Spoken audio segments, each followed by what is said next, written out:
The chapter is entitled The Stadium in the Grove and the Fountain of Castalia, which are the last part of your first reading assignment in Ben-Hur, are leading us toward the celebrated chariot race, the classic scene in the movie, and also a very climactic one in the book. It's a little different in the book from in the movie. In both cases, it leads to what Ben-Hur has dreamed of, Messala's defeat, and more than that, beyond defeat and humiliation, Ben-Hur, in his desire for revenge, gets the pleasure of seeing him crippled. In the movie, he dies, but in the book, he just remains crippled and full of hatred and desire for revenge on Ben-Hur himself. We'll talk later about how that impacts the plot. But Messala's appearance in Book 4 starts here. Balthazar, whom, as I have said, was one of the three wise men in Book 1, now returns to the story, and we have two important new characters, Ilderim and Iris. There is a lot about Sheikh Ilderim in your second reading. There isn't very much about Iris, Balthazar's daughter, but she is very important. Let's start off with Ilderim. In the chapter called The Stadium in the Grove, Ben-Hur talks to Malak some more, and an old white-bearded patriarch of the desert. The poetic and historical relationship of the Arabs to their great racing desert horses I will talk about in a later video where we focus on Sheikh Ilderim some more.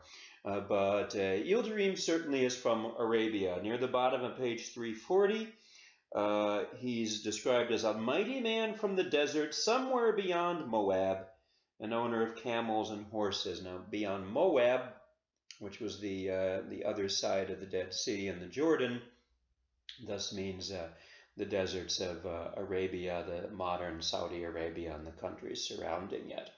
We will pass over the lengthy description of the horses and of the chariot in pages 340 and 341 and lead to one of the emotional climaxes of this whole reading. As I said before, Wallace, seemingly thinking it's not enough to give us the detail, has to put it all in italics, very beginning of page 342. The driver was Messala. Messala, a memorable character, a great role both for the actor in the movie and in the book. The chief male villain of the novel. The female villain will be identified later. He's called Ben-Hur's false friend Messala in the little introduction in our textbook. Why does Ben-Hur hate him and want revenge on him so much more than on Valerius Gratus, the man who imprisoned him, who sent his mother and sister into oblivion, who tortured his servant? Messala was supposed to be Ben-Hur's friend. Ben-Hur trusted that he was, but the differences between them as a Jew and a Roman, with their completely different religions and loyalties, became too much, at least for Messala, and Messala did not help Ben-Hur and his family when a word would easily have cleared up the misunderstanding about the fallen tile. Wallace does a nice job here of showing why Ben-Hur is so angry. He says that if Ben-Hur had seen Messala weak and in a vulnerable position, it says here in page 342, after saying there might be some escape for Gratus, but for Messala, never. That dreams of vengeance on Messala, obviously not a really Christian, although Ben-Hur is not yet a Christian, attitude, had kept him going in the galleys, as we talked about before. And it says a little later, if he had found Messala poor and suffering, his feeling might have been different, but he found him prosperous. And he found him, as it says at the beginning of 342, unchanged, as haughty, confident, and audacious as ever. Messala certainly shows this as the four great Arab racing horses that he's driving, which were described when Sheikh Ilderim was introduced a couple of pages ago, practically run into the two Egyptians that we hear about later.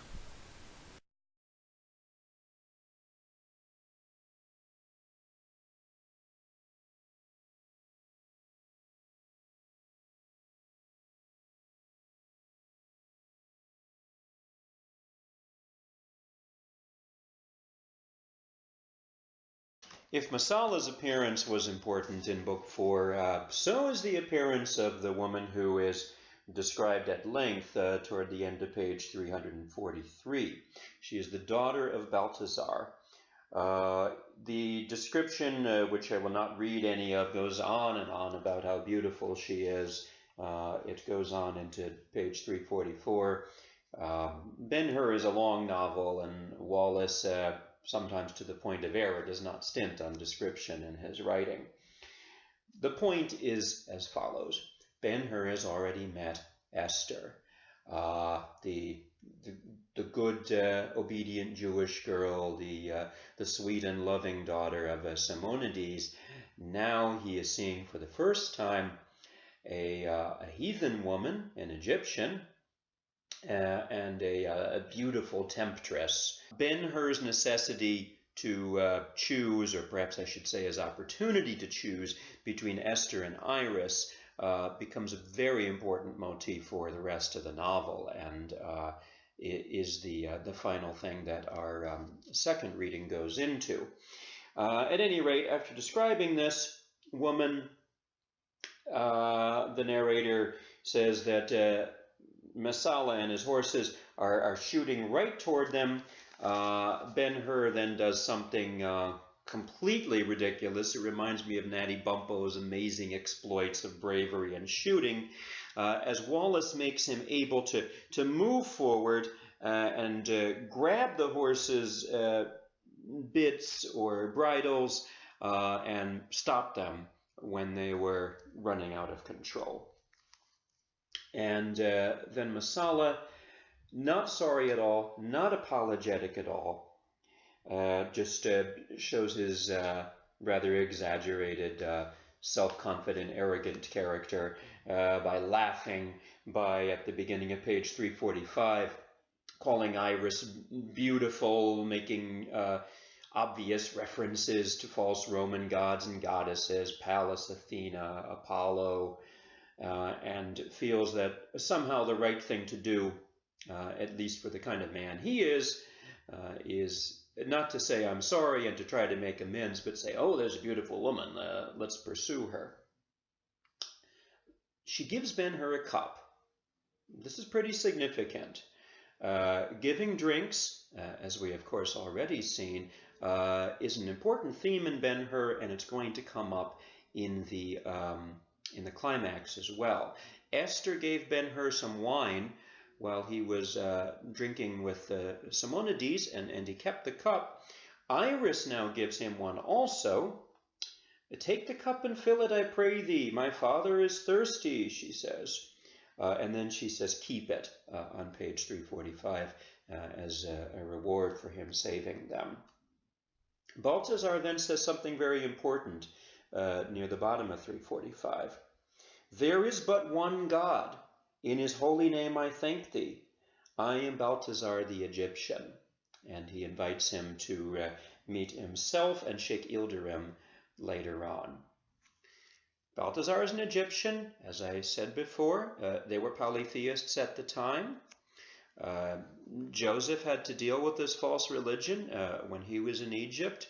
Actually married the daughter of a priest of the false religion, even while serving and believing in the true God. The sun god Ra, etc. I could go on about their religion, but the point is, it was a lot like that of the Romans and the Greeks, with a pantheon of gods and goddesses. Balthazar, as an Egyptian, saying there is only one God, is showing himself to be very different from his countrymen. Sheikh Ilderim, an Arab, a pre-Islam Arab, Muhammad would not be born for another 500 or 600 years, was also from a culture that believed in a variety of false gods. And so for him also, as it turns out later, to be shown as a monotheist is pretty important.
Hoist with his own petard, to use the classic line from Hamlet. Messala, like the king and Laertes in Hamlet, is destroyed by the very tool, not poison, but the trick with the wheels that he has tried to use himself. The problem is that isn't what happened in the book. Lew Wallace actually has Ben-Hur bringing his chariot close to his opponents and deliberately destroying Messala's wheel by knocking his against it several times. Seems like cheating, but for whatever reason, in one of the weaker events, I think, in the book, the author must feel it is justified and that we will still cheer for Ben-Hur as he defeats his rival and wins the race. Another important thing in the book is the focus on Iris, watching the race, seemingly ready to love whatever man wins it, but in fact she ends up completely sympathizing with Messala. Here, of course, is the female villain of the novel, Iris. Ben-Hur has been tempted by her. The author sets up all too clearly, really, what the choice between Esther and Iris is, a choice between good and evil. The movie's moving death scene, giving Stephen Boyd the chance to do some great final lines, just doesn't happen in the book. Messala doesn't die. He remains a furious, hating cripple from his suffering in the race for the rest of the book. There are events following the chariot race in Book 5 that would surprise anyone reading the novel who only knew the film version. Messala and Iris plot together to kill Ben-Hur. There are tricks like Iris saying that she's going to meet Ben-Hur in a room. He's then locked in the room, and a gladiator is brought in to kill him. And in the book, Ben-Hur fights the gladiator. They then become friends and agree that they won't try to kill each other. All of this is alien if all you know is William Wyler's movie. But it does continue the plot for Lew Wallace with Ben-Hur gradually realizing that Esther is the right woman for him, just as he gradually realizes the truth about Jesus. These meetings with Jesus, which I haven't talked about very much in this video, are in fact very important, and I will discuss them in parts 4 and 5 as we focus on the debate about the mission of the Messiah between Ben-Hur, Ilderim, and Balthasar. There is a lot of action in both the book and the movie. There's conflict, there's drama. It's not for nothing that it was such a very popular book. But of course, the book is called, if you've looked closely at the titles you've seen in these visuals, Ben-Hur, A Tale of the Christ. Not Ben-Hur, the story of an avenging Jew, but the story of Jesus. That's what Wallace really meant it to be, and in the videos that we'll look at next week, we'll see how he made that happen.